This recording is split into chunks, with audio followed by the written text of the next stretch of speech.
I'm Farhan Dalla, transformational trainer, and welcome to Elevate Your Life, a transformational podcast, an invitation to take the journey towards your deepest self. It is my intention to inspire you to connect, move, and meditate. We'll tap in, tune in, and dive in, and together learn and reflect from authentic, real, and transformative conversations. Let's get started. Hi, everyone. My guest today is Mike Mosallam.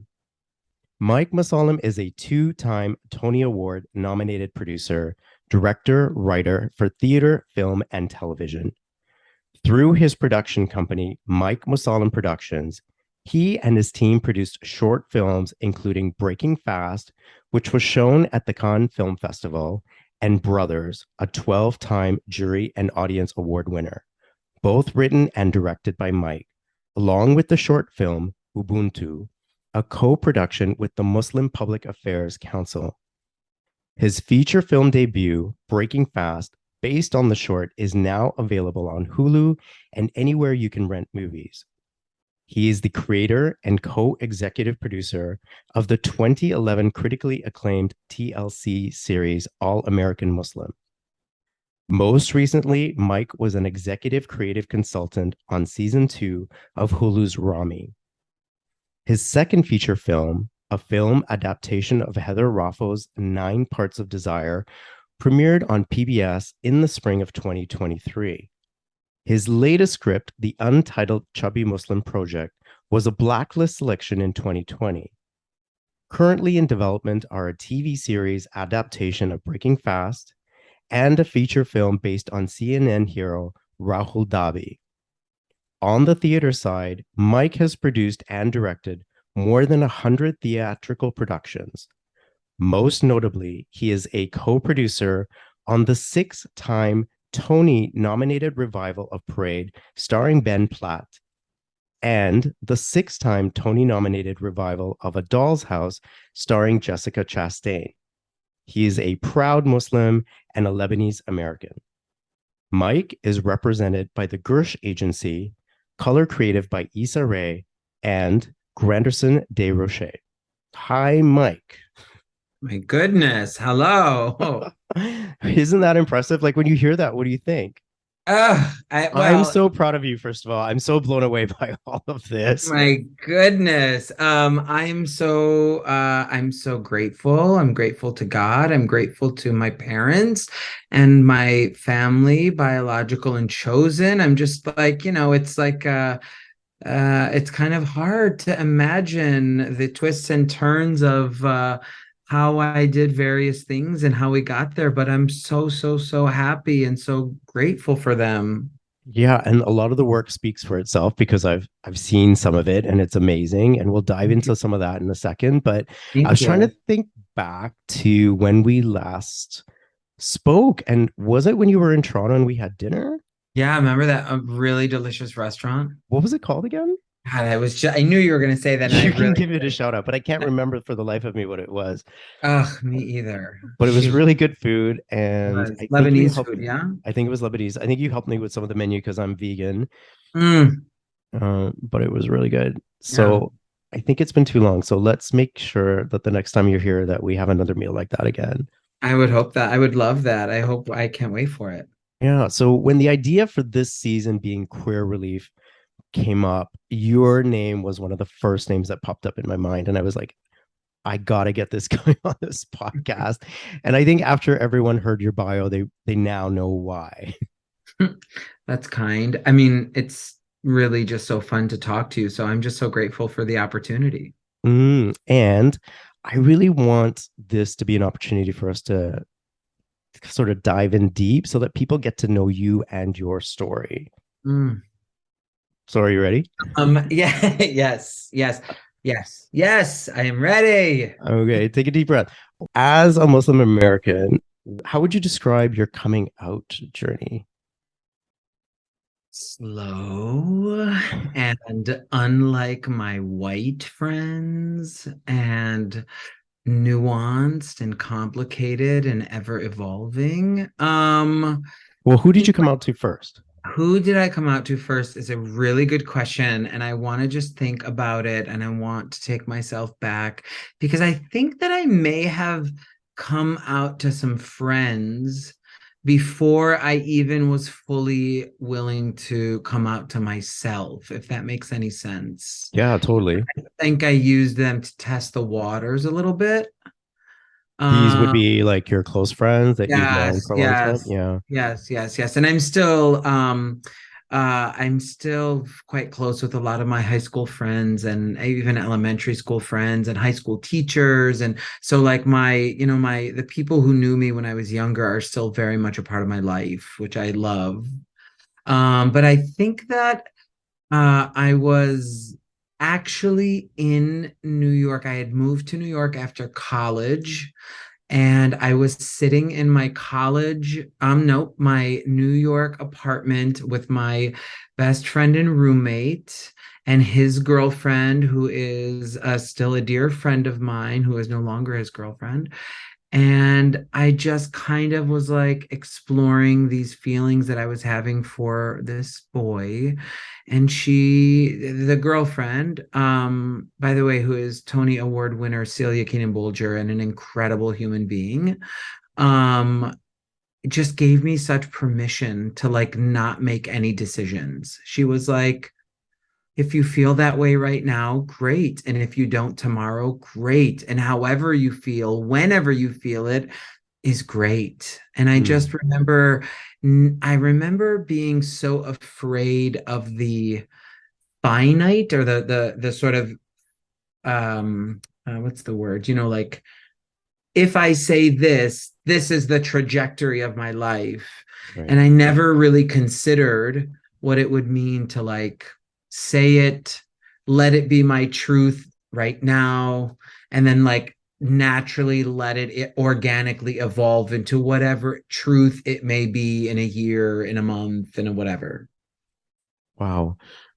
Did you ever get to a place where you declared a truth, or and if so, Oh, totally. yeah, Oh, please. yeah, Oh, honey, we yeah. are old and we are set in our ways now. Yes, So what yes, I yes. the reason why I'm asking is like, how did you get there, and what was sort of the point that made you get to the place where you could say your truth, whatever that was for you?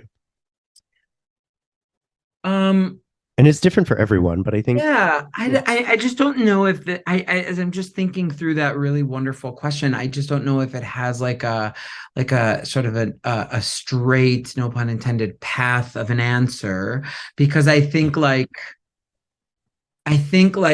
the decision, like the every step of the way was a different kind of coming out. Like every person, every activity, every project, every conversation opened a new layer that I didn't know I needed to explore and unravel and and unpack. So but I think ultimately I don't know when this happened. I don't know if it was very long ago. I would say probably in the last 10 years. hmm, I think I just was sick of hearing the notion that this was a choice hmm, and that I could choose otherwise. And I think that I finally understood that what is a choice was waking up and loving myself. What is a choice is waking up and believing that my voice in my head is the loudest and most important one. And I think that's the choice. That's the choice. I'm not going to make everybody happy and I'm not going to make everybody proud and everybody has their own stuff. Can we swear? Shit, whatever. yeah, it's Um, fine. but I think like it was just I think my true like authentic coming out was accepting myself wherever I am Right, and just saying like that's okay, that's fine. right. So did you at some point have a conversation with your parents, and how did that Yeah, go? Yeah, how yeah. did that go? I came out to my siblings first. I came out to my brother. No, I have three older siblings. I came out to my eldest sibling. I did not come out to her. She asked me. We were sitting around for Thanksgiving. My brother was dominating the television with sports. I sort of sarcastically said, "Can we turn it on Will and Grace?" And she sort of looked at me across the room and mouthed, "Are you gay?" And I just said, I think so." And she was like, Right. "Okay, cool." And we sort of like moved on. It's kind of like, Um, can you just pass the salt and let's just go on with dinner? yeah, like it wasn't, and in hindsight, she introduced me to my first gay person that I've ever met, and went to college, and was like very, very much like a friend of the gays. And like, so it was, it wasn't like uncommon for her, and probably unsurprising, Right. for her to be like, "Oh yeah, definitely that's the gay one of the bunch." How old are you at Um, that point? I was definitely in my 20s. So this was 20. like 20 years ago. Right. And so what's the age gap between you and your siblings? Like how old are they? Eldest sister 10 years apart, brother 5 years apart, and younger sister 3 years apart.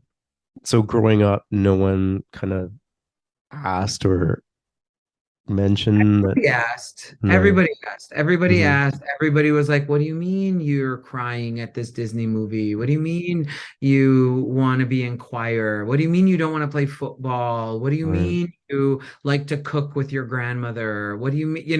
Right. Yeah, everybody asked. And I was like, "What? No. What do you mean? I have a crush on Sarah Pazer. Oh my God." Like, I just perpetually had crushes on girls Right.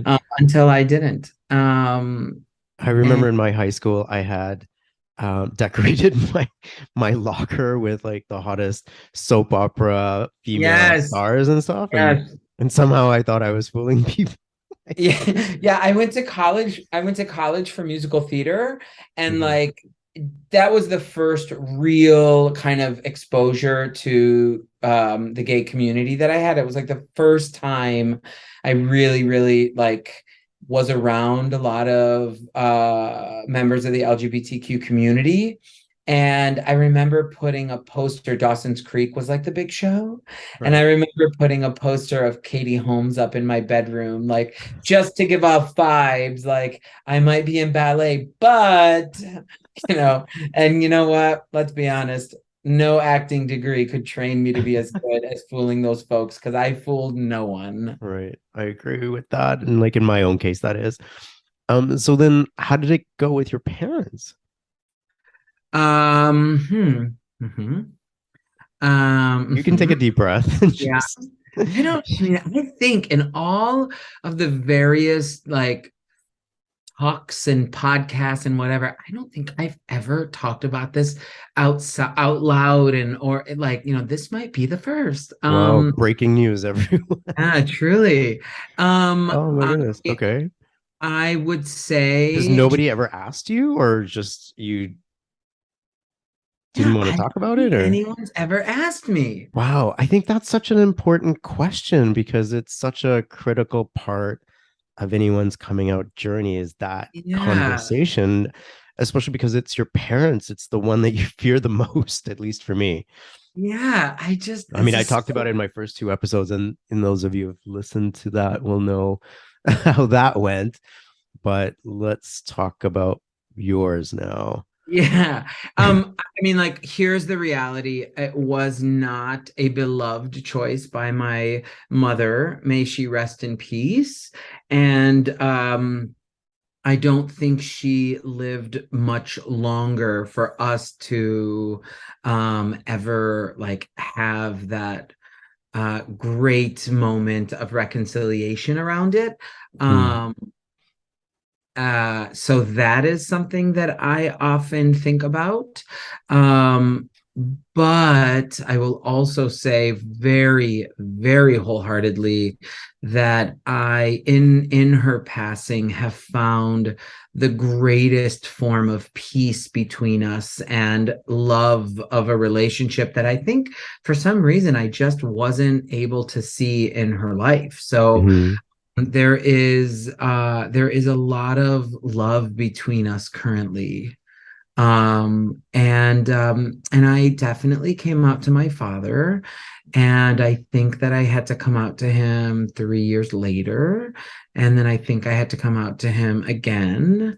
And I think as he has some struggles with dementia, he doesn't remember to not ask me why I'm not married. And so I don't know how that conversation, I think that's just Hmm. is what it is. Yeah, and to rewind press play in terms of what you mentioned about your mom, like from what I believe and come to know is that when they transition, their love doesn't die with that Mm, transition, and so love can never die, and a bond of love can continue to grow even when they're on the other side, couldn't agree more. right? And so that's probably why, like even today, through various rites and rituals that I have to celebrate and honor my mom, as you and I have talked about, Yeah. and I've talked about in my previous podcast in my first season, that love continues to grow every day because even though we can't touch them, we can't see them, they're still our parents. And even on the other side can be our parent. And when they are on the other side,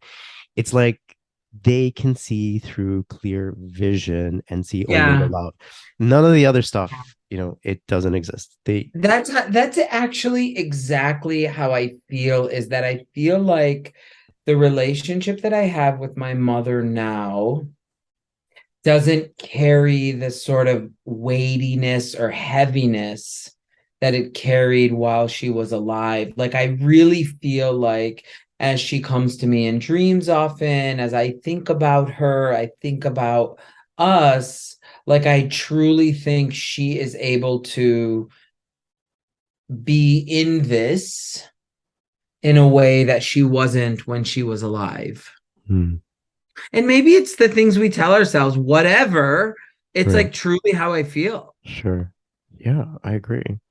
Um, and I think like I have an immensely close relationship with my dad, and like I I don't like I just don't think like I think if I had to like really, really put some money down on like where he's at, like I think that he doesn't care as long as no one asks him to care, Hmm.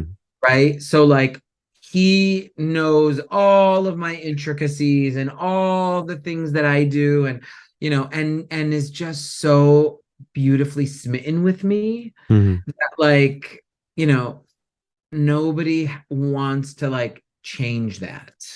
Right. Um yeah, and Did you sibling. ever have the opportunity to bring a partner home to introduce to your family? Yeah, this is a complicated question because there is the mourning of the loss of that experience as a result of sort of that not being wanted or like that not being accepted. I would not do that because there's so much about that environment that I would not want to expose a partner to. Hmm. So I don't view that as a loss or as something to mourn.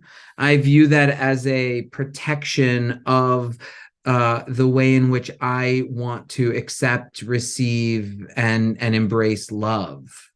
Hmm. Interesting. Okay. So, would you describe yourself as a practicing Muslim? And if so, how did that impact your coming out? I am devoutly practicing. I have a unabashed reverence and love for Islam, and have, I think, without question, my greatest joy in life um outside of Kelly Clarkson is the love that I have for my faith and the So relationship that I Kelly have. Clarkson's a close second. Is that what you're saying? Yeah, she's up there for sure. um I'm gonna tag her in this podcast. yeah. Yes, and later I'll send you a video where I ran into her yesterday, unexpectedly, and like I say, ran into her like we're friends, like we're not, and I was like definitely being like, "Hey God, it's Pride Month, and I see you. Thank you for this." Um, yeah, I it's despite society and external forces and the media and Muslims trying to infiltrate my mind and convince me that those two identities cannot coexist. Mhm. There has never been, for me, never been a time where I actually believed that. I've had experiences where it has been hard existing in society with that duality, but I have never sat with a belief that those things don't actually work in harmony. Mhm. Being gay has absolutely made me a better Muslim. Mhm. I love that. And I love how you said that with such conviction. But based on your research and maybe personal search, what did you learn about Islam's view on homosexuality? Okay, this is a tricky question, right? Because I am not, nor do I ever want to pretend to be an Islamic scholar or Muslim scholar. What I can tell you that I know is that unequivocally, my faith in God is unwavering. Unequivocally, I am attracted to men. Those things are innately in me, put there by God. And sort of back to that sort of first point that I was terribly making about just accepting oneself, is that like the like jihad for me, the struggle for me is not fighting those identities or putting them in opposition, but the struggle is holding on to them and their powerful duality in spite of society. Mhm. And so, yes, does the Quran ever mention the word homosexuality? No. Do people love to latch on to the story of Lot and like totally bastardize it and take away the historical context? Yes. Could I stand before somebody and have those discussions? Absolutely. But who cares? Mhm. Truly, who cares? Because nobody gets to tell me that I can't be Muslim and gay. When I die and I stand before God and God tells me, hey, by the way, you really wasted a lot of time, I'll believe it. Right. Until then, everyone get out of my lane that is directly with me and God. That's just how I feel about it. Yeah. I don't need to convince anyone. Nobody gets to have a say in my relationship with God. It's mine. I mean, just like it's just mine. That's just as simple as that for me. And it is with conviction that I say that, because I think that it is my belief that I think a lot of people go away from one identity or the other, Mhm. whether that's, masking their identity or choosing to not participate in their faith because everybody told them they can't. And I don't want that for people. I want whatever their truth is to be the loudest. And That's look, great. Yeah. I've lived in big cities. I've lived alone. I've lived, with unbelievably, progressive and liberal friends who support any and all things that I do, that's a privilege. I understand absolutely that that's a privilege. And so however I can support someone's journeys, however I can stand in solidarity with the discovery, I'm all for. I'm not saying I'm right. I'm just saying this is what works for me. Amazing. I love that. I can't believe I'm going to share the story, but I remember I went to at one time a Sunni Muslim wedding. I'm Shia, but I'm just stating that because that was just the wedding that I went to. And there was an imam giving a talk. And I think the wedding was like in a hotel or something. But anyway, he was talking about um, in order to, this is what he said, in order to solidify your faith with Islam, You one have to get must get married. married. Mm. And so he said, for all the single people here, the men and the women, please take advantage of this time and, get to know one another. Oh my And God. I was like, so I just heard that and I kind of snuck out at that point. Yeah. I went out and I remember looking and I thought, oh, there's a bar. And I must have gone, done a couple of shots of tequila.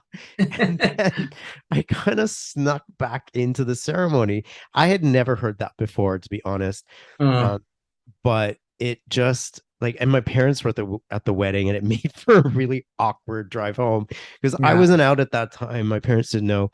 And my father sort of turned to me as we were driving and he said, so did you hear what that imam said about Oh marriage? And God. I was like, yeah, I did. And I kind of didn't, encourage the dialogue or the conversation at that point because I think I was still in shock at what I heard. Like, what are your thoughts? I mean, it sounds like you've heard that before. Yeah, yeah. It completes your deen, is what I heard, right? Like it completes your faith. And I guess, right? Like if I had to apply nuance to that, because we live in a very nuanced world and life, what is marriage? Marriage is a contract between two people who have committed to one another and will like uplift each other to be the best versions of themselves and are, like-minded in various things and whatever. And I'm like, whatever.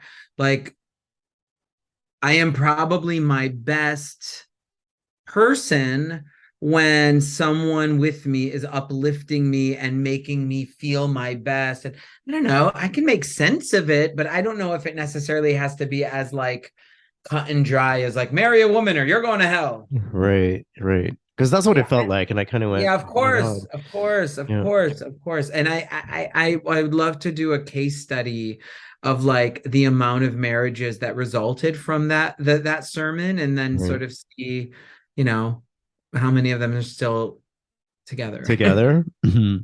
Yeah. What? Um, yeah, that's interesting. I have heard that before, and it is isolating language, and I think yeah, I again, it becomes one of those voices Right. that makes you second guess your own. Yeah, it can be very misleading and like you Yeah. said, make you second guess who you are and Yes, make you think totally. Which there's something wrong with me. I'm not going to marry a there it woman. is. What does There it that is. say about my faith with Islam? Like, am I only Exactly. half solidified or what does that mean Yeah. after I die? Like, you can go down the rabbit hole of all of that and it can lead you down a very dark path, unfortunately. Yeah. Yeah. Yeah. Prior to coming out, did you know of any other gay Muslims? Uh, so people who are gay who grew up in the faith but may or may not be practicing. Yeah, I think there was, yeah, I have a very vivid memory of a guy who grew up near my grandmother, and like all of my relatives knew him and like loved to like garden with him and like go pass by and like give like he would give like tomatoes from his garden, and like it was very clear, right, what was going on, and he was single, and you know but there was like a hush hush about him. I think that's like the first and only like example that I could think of within the community that I grew up in. Yeah, like I didn't. I didn't know one person. Yeah. Yeah, Yeah. like not one. I Um, certainly didn't know any who went to study musical theater. right. Yeah, and you hear that a lot, especially in our generation. Like we didn't know of anyone. Yeah. Um, and even in media, did you know anyone or no, right? Oh, Like, it's the exact reason why Breaking Fast exists, right? right. It's like, Yeah, Breaking Fast exists because somebody asked me who best represents me in film and TV, right. and I was like, no, No one. nobody, like no Yeah. one. Everyone is either like denying their faith or like, really, really hating themselves for being gay. And like that just wasn't me. And this friend of mine was like, "Well, you should write something." And I was like, "No, I would never." And then the next day I was to my best friend. I was like, "Oh my God, read this."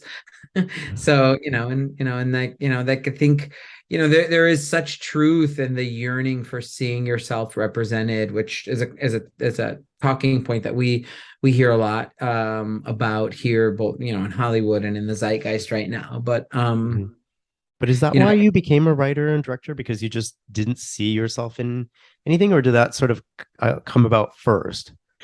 I think, yeah, I went to school for musical theater and I really, really had Broadway dreams. Like it was all I could really think about. But I think after 9/11, my focus shifted quite a bit to telling Arab and Muslim stories. I was really sort of over the media getting to dictate those stories and wanting to Mm. have a real hand in like talking about what it was like growing up in Dearborn, Michigan, which didn't feel like anything I was seeing when Arabs came on the screen. And like so much of the, like I remember like thinking like my Big Fat Greek Wedding is like great for me because it's like every aunt and mother and grandmother, it's Mm. very relatable. And I was like, well, where's ours? We should have something like that because that is totally universal. And so I think it was really 9/11 that propelled me into wanting to take back the narrative of our storytelling. Mm. Interesting. And I mean, let's talk a bit about Breaking Fast now, since you brought it up. First of all, congrats on all your success on this movie. I was Thank you. just reading the lists of awards that it's won. I mean, it's done so well on the Thank God. LGBTQ plus film circuit. So it's definitely, resonated with a lot of people in an award winning way. Thank you. Tell everyone who hasn't seen it, what's this movie about? Breaking Fast is a romantic comedy set in West Hollywood, California, which is the neighborhood of LA, during the month of Ramadan, in which a practicing Muslim breaks his fast every night with a guy that he meets randomly at a party that he doesn't want to be at, but goes. And they sort of get to know each other in a chaste and sort of easy kind of way throughout the month of Ramadan, breaking fast, lots of food. They're like, cooking and eating. And there's like a lot of that sort of My Big Fat Greek Wedding kind of cultural humor instilled in it. And I really wanted, and this is going to sound so silly, but I really wanted to write a very 90s rom-com that featured Julia Roberts if Julia Roberts were a gay Muslim man living in West Mm-hmm. Hollywood. And I think it's both familiar and subversive to the genre, and I think just people have enjoyed that, and I think the performances are really good, and the actors were a joy, and so yeah, I'm so grateful that it resonated with people. It's like very scary to put your stuff out there in the world. Who Right. knows? People got opinions. Nobody asked. But I love the fact that you sort of jumped the whole um, aspects of the struggles that Muslims may face coming out and all the problematic and the family Yeah, and the drama and all the stuff that you and I have gone through on a personal yeah, level and took it to the level of just a normalized rom-com with two normal people that just happen to be gay, one of whom is Muslim, where the traditions of the holy month are embraced by not just obviously, the main lead character, Mo, but also his love interest who partakes in the breaking of the fast with him, Yeah. and how it turns into this amazing romance, which was amazing. I've seen the movie twice. I love it so much. Thank And you. it was yeah, it was interesting for me to watch it because I think I told you this when we had dinner that night, but when I was 12 years old, I wanted to pursue acting and get into commercials. And my parents supported it. We, enrolled in acting classes and took lessons. And then when it came time to finding an agent, that's when I realized being brown was Mm, a disadvantage for me. mm, And so I'm 12 years old, and this agent tells me, I'm sorry, kid, we want mostly white people, quote unquote. Okay, yeah. so I'm 12 and I'm feeling the rejection of that. And it's the first time, I mean, I've experienced racism growing up in Canada in the early 70s. It was a tough time. People kept calling me Packy and telling me to go back to where I came from. Oh, And wow. and I was very confused about that because I mean, I'm not from Pakistan, I'm from Tanzania, but there was a lot of like, bullying and whatnot associated with that. And so I felt the rejection in the school and in the playgrounds and whatnot. And then I'm being told that the world doesn't want me on TV. And I grew up not seeing myself on television just like you. And the intersection of brown and gay just did not exist. Like that was unheard of. And so when I got on the Reebok team in Canada, this is like 18 years later, I just signed the contract. They were telling me about, what the expectations were. And they said, you really need to get yourself on television to create a public persona. Because Yeah. everyone on the team had either a television show, a book out. They were known in Canadian television, either as guest fitness expert and whatnot. And I was new to the scene. And I thought, Mm, you just gave me the most impossible task. yeah. How in the world am I going to get on television knowing that there's this history that I grew up in, which they obviously weren't aware of? But I just walked out of there feeling completely deflated. And I thought, I signed this contract and I'm not even going to be able to meet the expectations. It's over. But I think there must have been divine intervention because within 24 hours of walking out of that office, I got a call from two casting agents, Oh, wow. right? And who had seen me on a website. I was represented by an organization called Fitness Presenters that represented my work that I did with Reebok, as well as workshops that I was doing that would book me for fitness conferences and workshops. Oh But my they were God, looking this for, is yeah, thrilling. isn't that crazy? So now I had two auditions, and I was fortunate enough to get one, which was called In Shape with Sharon Man. And again, there was nobody brown on television, let alone brown and doing fitness. So to break Yeah. in that way was really tough. But I'm happy to say that that was a huge moment for me in my life. Not, I didn't realize that I would be sort of like trailblazing this, but when I saw Breaking Fast, I mean, we're only talking 2020, just 3 years ago. Yeah. That was the first time that I'd seen Wow. anyone gay and Muslim. So that was huge for me. Wow. Is that real? Yeah. Wow.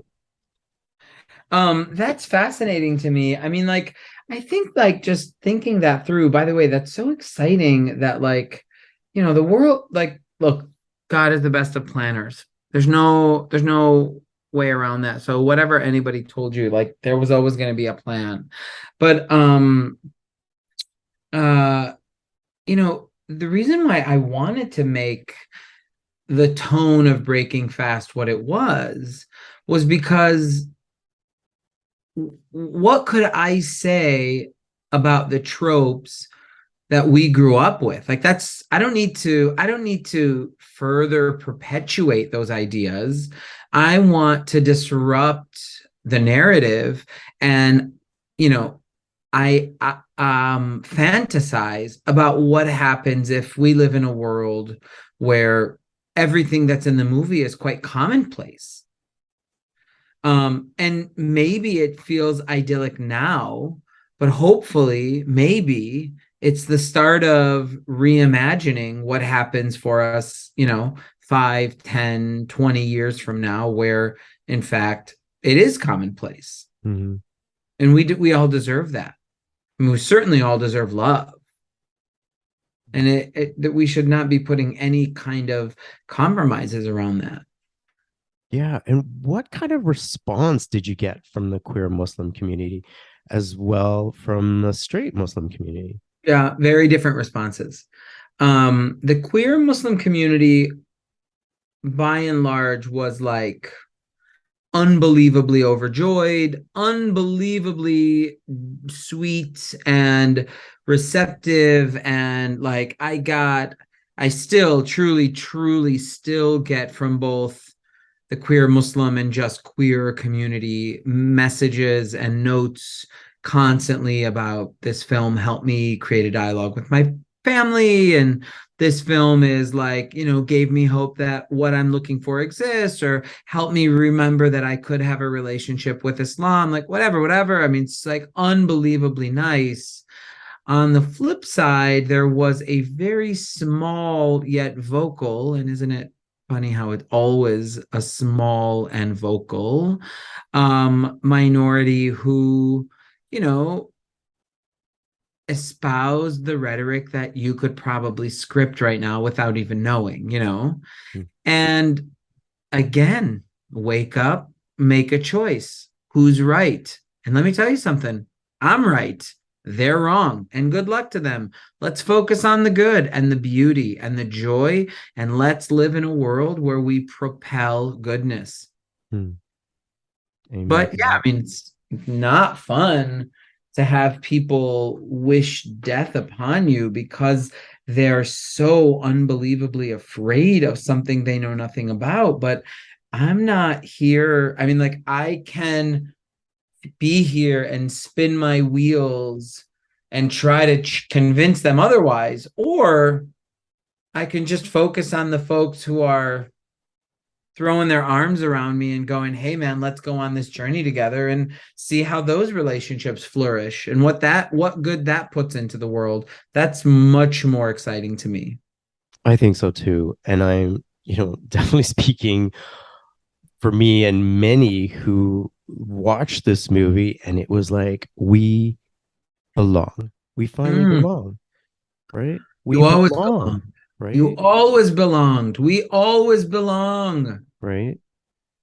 It's and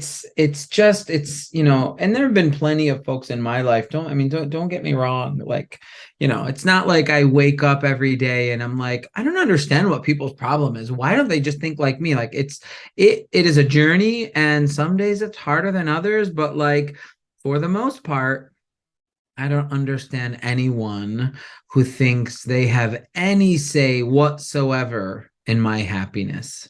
Right. Like, it is absolutely my own journey. Yeah. And you've definitely taken that and put it into your art in the most beautiful way. Oh man, And thank you. yeah, it's true. Like you've changed the landscape of media with this movie. Like when I think of Hollywood in general, the only South Asian that I know that's publicly out only recently came out, and that was Cal Penn. Yeah. Right. Other than that, can you think of anybody else that's South Asian that's publicly out South Asian in gay. Hollywood? I know, yes. I mean, depending on the level to which um, you know, the person, there are folk, but certainly not in the public eye. Right. And there you go. And Yeah. even in if we go to the Bollywood industry, I can't think of one Bollywood actor or actress Yeah. that's publicly out. Yeah. And I think that having stories like the one that you shared in Breaking Fast can make such a difference in the way Mm, that we view our world. yeah.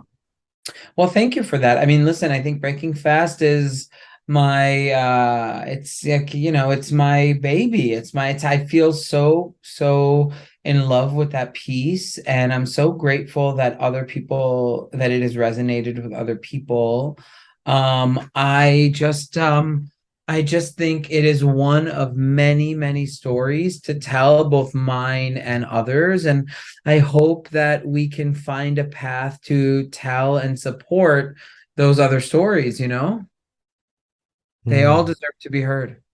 right. Everyone deserves a great love story, I think, too. Right. Absolutely. Right. Yes. So let's shift gears and talk a little bit about your love life. Are you single? Are Oh, you this will be dating? the quickest segment of the podcast. Fantastic.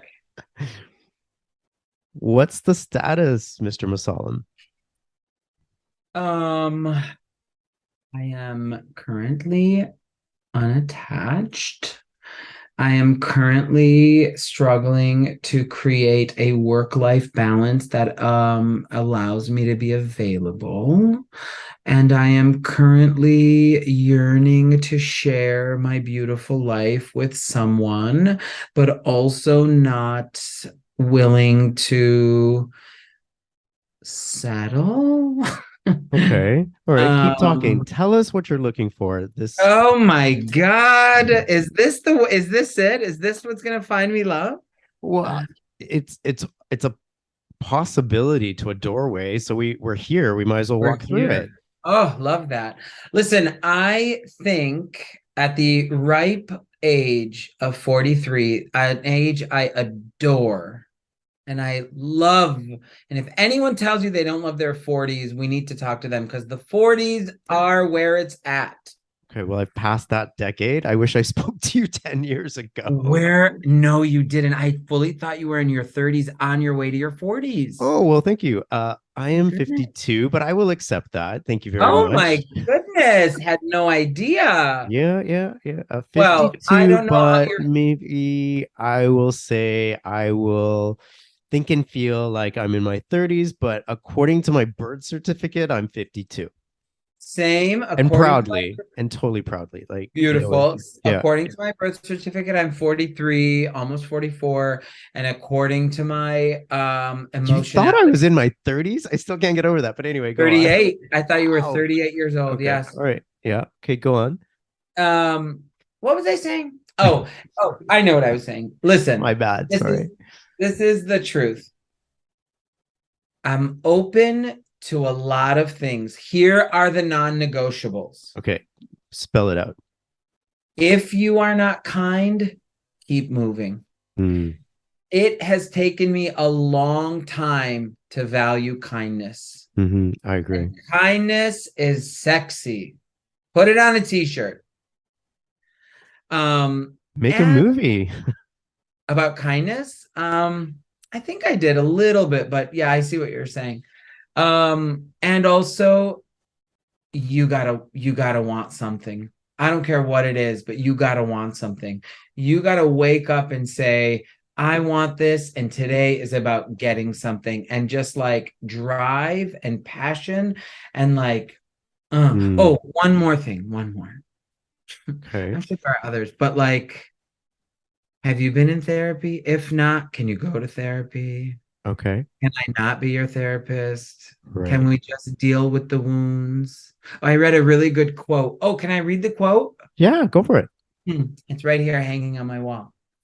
It's not about finding a partner who has flawless emotional maturity. It's about finding someone who can match your level of commitment, not just to the relationship, but commitment to heal themselves so they can love better, see more clearly, and have more presence. Oh, you got to send me that That's because what I I think want. you just verbalize a lot of what I've written down Yes, that's in what I want. my I want it. wish list. Yeah. Yeah. Okay. So those okay, so this person has to be in therapy, they have to want something, they have to be kind.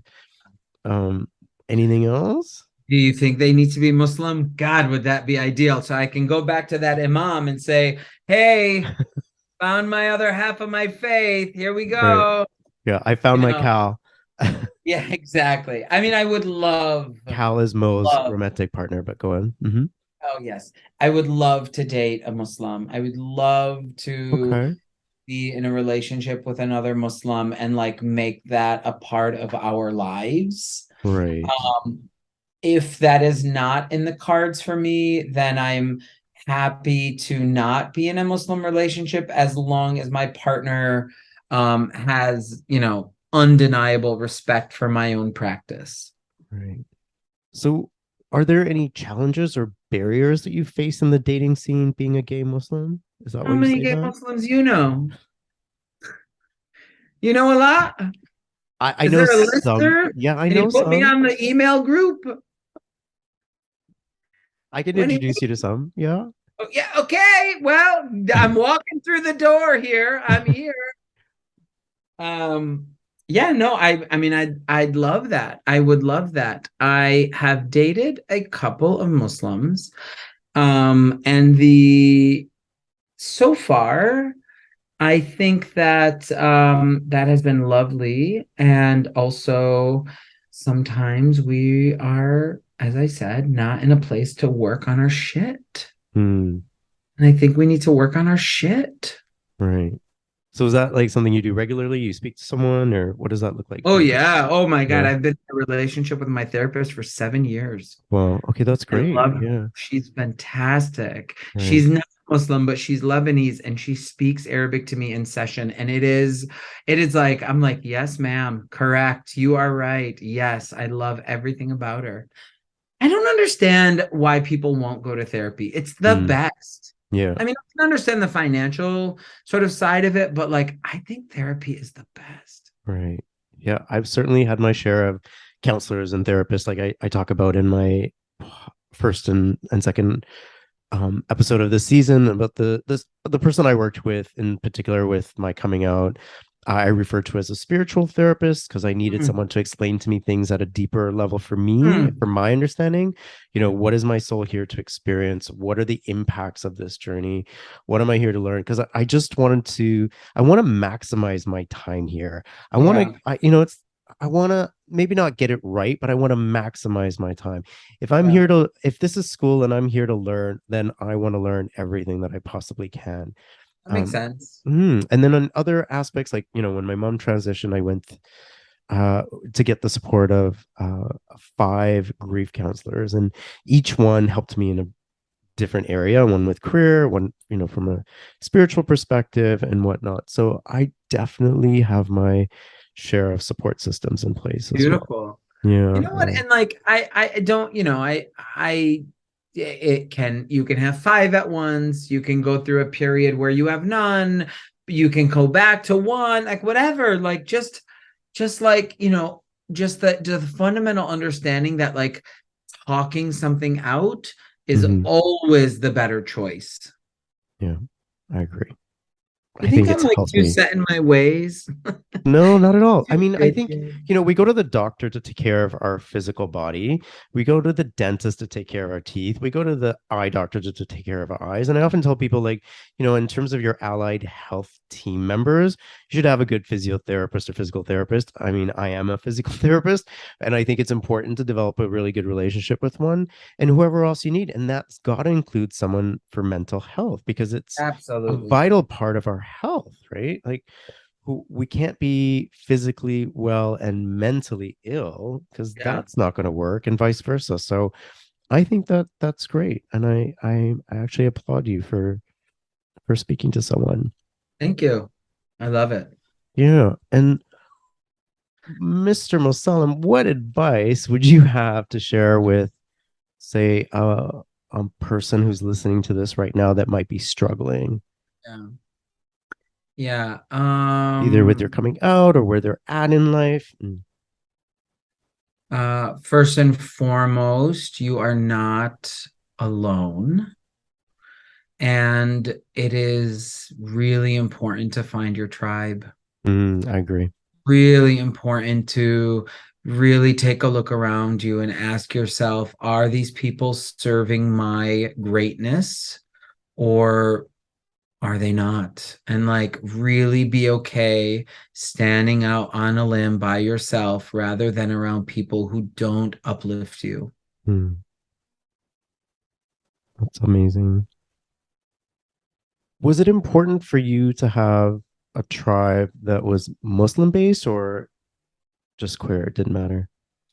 No, I mean, I think part of what I love about my tribe is the just the spectrum of perspectives, Hmm. queer, gay, trans, white, black, brown, yellow, male, female, cis, non-binary. It just sort of opens my eyes to things all across the spectrum. And it's easier to find a tribe now, I think, than there was when when I was coming out 20 years ago, because there was no social media, there Yeah. was no LGBTQ plus alliances in my Yeah, yeah, school. yeah, yeah, There was nothing, like you couldn't Google. So it was a lot harder back then. Coming out yeah. was a very isolating experience. Ugh. I think that our age, um, yeah, I think we are of a very specific generation. Right. Yeah. Um, but I would agree that I think for younger generations there are more resources. And at the same time, there's also so much more noise. Right. So, pick and choose. Yeah. And the resources include movies now like Breaking Fast. So thank you for that. Honey, that's so It's nice. it's true. It really is It's true. really kind. Yeah, no, I say it because I really mean it. Thank you. And speaking of projects, do you have anything coming up that we should look out for? I mean, you talked about the adaptation of Breaking Fast to become a Yeah, I TV hope. series. Like, when is Yeah, that happening? exactly. My producing partner and I have drafted this like really cool pitch that takes place a year after the movie ends, and it really dials into basically the three main guys, Mo, his best friend Sam, and his ex Hassan, and their weird love explorations in West Hollywood, being in a monogamous relationship, being like in a polyamorous committed relationship, and also just like really like trying to figure out who you are and where you fit in the culture. And so it's pretty cool. It brings me a lot of joy. It's very funny, but hopefully somebody agrees with me and we get to see that on the big screen or the little screen someday. And then right now I'm just kind of focused on you know, on Sunday are the Tony Awards, and I am just excited to go and have some shows that I'm producing nominated and see what happens after that. That sounds like a lot of fun. Yeah, it's my high school dream coming true right now. That's amazing. Can I just make a request? Can you please post more on social media? No, Come on. absolutely not. No. Mike, we can't follow you if you're not posting those red carpet pictures at the Tony Awards. No, And thank you. Do you know somebody stopped dating me because I wasn't on Instagram? what? Do you know how grateful I was for that? I mean, like, think about what else I dodged if that was the thing that like ended the relationship. Okay. Our relationship is still going to be there regardless of whether I you post or appreciate not. it. But I, yeah, I mean, yeah, I guess I can believe that. That's crazy, though. Wow.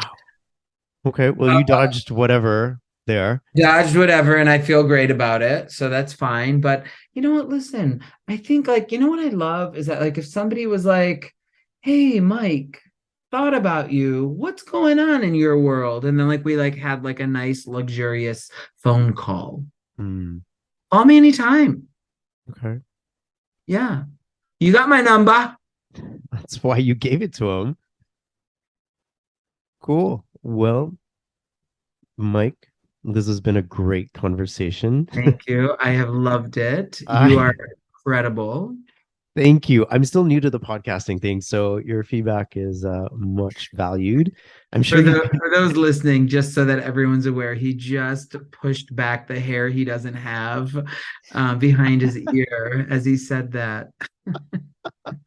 When I did have hair, I used to do that, so I think it's just force of habit. It's I think it's just like it's just like phantom limb pain. You're just like phantom hair that's used to be there. Um, yeah. but no, in all honesty, you shared incredible insights. Oh, can Uh, nobody listen to this? I'm so vulnerable right now. My God. it's true. You've taken your experiences and created these amazing projects to share with our world. I love the work that you're doing. You're making our world more inclusive, which is very much needed. Thank you. I sincerely wish you continued success always. Oh, thank you so much. Same to you. Thank you. Absolutely. You are humble, you are kind, you're an amazing human being. You deserve someone who's kind and all the things that you want. Mm. And my only request is, can we please get together again the next time you're in town soon? Yes, without question. Or if you ever go anywhere, New York, whatever, like let me know because I travel so much. I'd love to just be in the same town. Yeah, that would be great. And we'll pick a restaurant and indulge. That's Good right. conversation, great meal. Love it. Everyone, to learn more about Mike, you can check out his website and social media links, but he's not going to post that much anyway. But I'll have all of that in the description of this podcast. Mike, Fine, I'll post more. Goodbye. love you. Love you. Bye. Bye. I'm Farhan Dalla. Thank you for taking the time to listen to today's episode of Elevate Your Life, a transformational podcast. I hope today's conversation has elevated you in some way and inspired you to connect, move, and meditate. I'd really appreciate your support by following and rating this podcast. Come back soon and join me for another transformative conversation.